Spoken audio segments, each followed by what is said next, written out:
Hi there, I'm Nudasa, your Krav Maga expert, head instructor and founder of smartkravmaga.com. Today we're going to talk about fighting stance. Fighting stance, what does it mean, and the different fighting stance that we have in Krav Maga. What is a fighting stance? Fighting stance is the stance that you're going to take in a fight. Okay, fighting stance.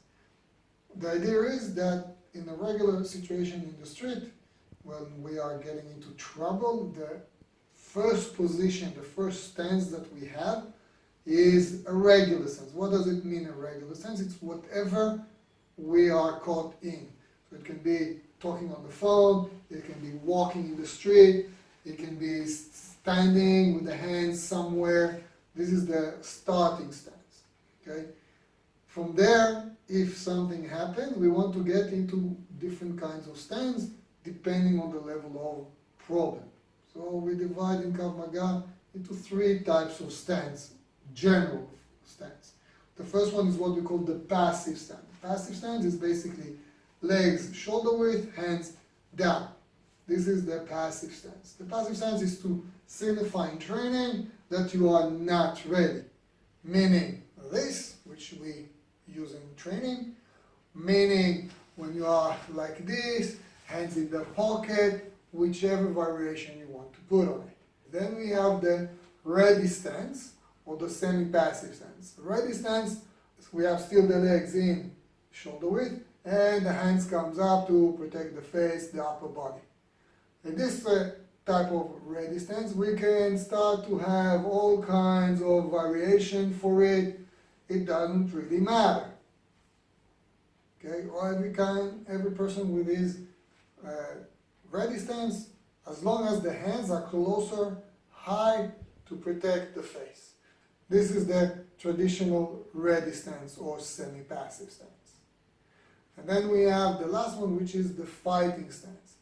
The fighting stance is the stance we go into when there is a fight, meaning something started.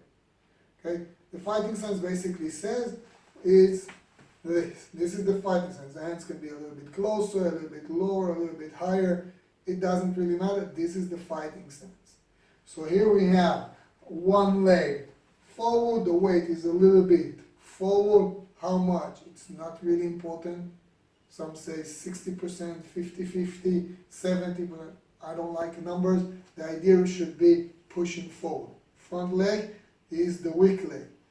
Back leg is the strong leg. The back leg will be with the ball of the foot on the floor, the heel up, pushing a little bit. Okay, or from here. The general direction is forward. The hands will be high, basically say fingers at around nose height, head a little bit tucked in, chin tucked in. That's the idea. Looking forward. The idea is, I was walking, I'm going to walk in, and I'm lifting. Take it into reality or into training. If I'm start from ready stance or from passive stance, I did something, a defense, a counter-attack, and I go into my sequence. I continue to do whatever I've done, and I continue with a step forward, which brings me into my fighting stance. I'm already in the fight, I continue to fight. On top of this, we have, of course, different fighting stance. So this is the regular fighting stance. We have what we call also the outside defense fighting stance or the cross hand, which is this. The hands, just front hand dives under, close hand to the face, cross to the other side.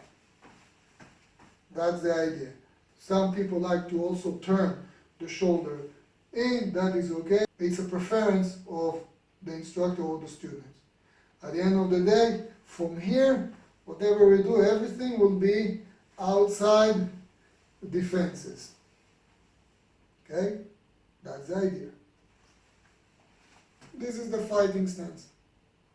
Hopefully you learned something. Remember, I'm here if you have any questions, comments, be my guest.